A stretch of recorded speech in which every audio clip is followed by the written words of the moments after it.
Hi friends, చూడండి ఈరోజు నేను గోంగూర శనగపప్పుతోటి కాంబినేషన్ చేస్తున్నాను. చాలా బాగుంటుంది ఫ్రెండ్స్.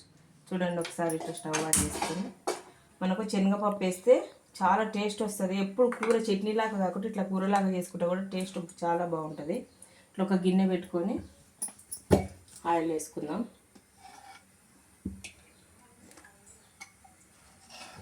ఎప్పుడు ఒకేలాగా కాకుండా మనం ఇట్లా ట్రై చేస్తుంటే మనకు అయినా ఇది చాలామంది చేసేదే కానీ కాకపోతే ఎవరైనా రాని వాళ్ళు ఉంటే నేర్చుకోవచ్చు. కొంచెం ఆయిల్ హీట్ అయిన తర్వాత జీలకర్ర వేసుకుందాం, పొట్టిమిర్చి వేసుకుందాం. వేగిపోయిన తర్వాత కొంచెం ఉల్లిగడ్డ వేసుకుందాం. ఉల్లిగడ్డ కొంచెం మగ్గిన తర్వాత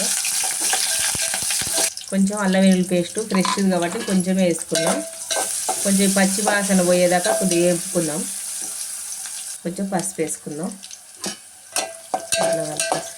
కడిగి పెట్టుకున్న గోంగూర వేసేసుకొని అట్లాగే టమాటా మామిడికాయ ముక్కలు దీనిపైనుంచి వేసుకోవాలి. పైనుంచి వేసుకొని మనం ఏం కలుపు అవసరం లేదు. ఒక 2 నిమిషాలు మూత పెట్టి వదిలేద్దాం దీన్ని. అట్లా దీనిపైన కూడా శనగపప్పు ఉంటుంది కదా, శనగపప్పు కూడా దీనిపైన చేసుకొని 2 నిమిషాలు మూత పెట్టి వదిలేద్దాం. చూడండి ఇట్లా మగ్గిపోతుంది కదా. ఇంకా 2 నిమిషాలు అయితే చాలా మగ్గుతుంది. అవసరమైతే కొద్దిగా వాటర్, అంతే. కొంచెం ఈ మగ్గడం కోసం కొద్దిగా వాటర్ వేసుకున్నాం. మూత పెట్టి ఓకేనా. చూడండి ఇట్లా మగ్గిపోయింది కదా. మనం ఎంత కారం కావాలో అంత కారం చూసి వేసుకోండి. కొంచెం కారం వేసుకున్న తర్వాత కొంచెం దొడ్డు ఉప్పు వేసి మళ్ళీ ఒకసారి కలిపేసుకున్నాం. దీన్ని మొత్తం కలిపి టేస్ట్ మాత్రం సూపర్ ఉంటుంది ఫ్రెండ్స్. ఒకసారి మీరు మాత్రం ట్రై చేయండి కంపల్సరీ. ఎవరైనా చేయని వాళ్ళు ఉంటే మాత్రం ఓకేనా. ఇందులో వాటర్ కొంచెం పోసినా కదా వాటర్ ఊరిపోతాయి. ఇంకా మన వాటర్ అవసరం లేదు. ఒక 2 నిమిషాలు మగ్గని ఓకే. మూత పెట్టి 2 నిమిషాలు. చూడండి ఇట్లా మగ్గిపోయింది కదా.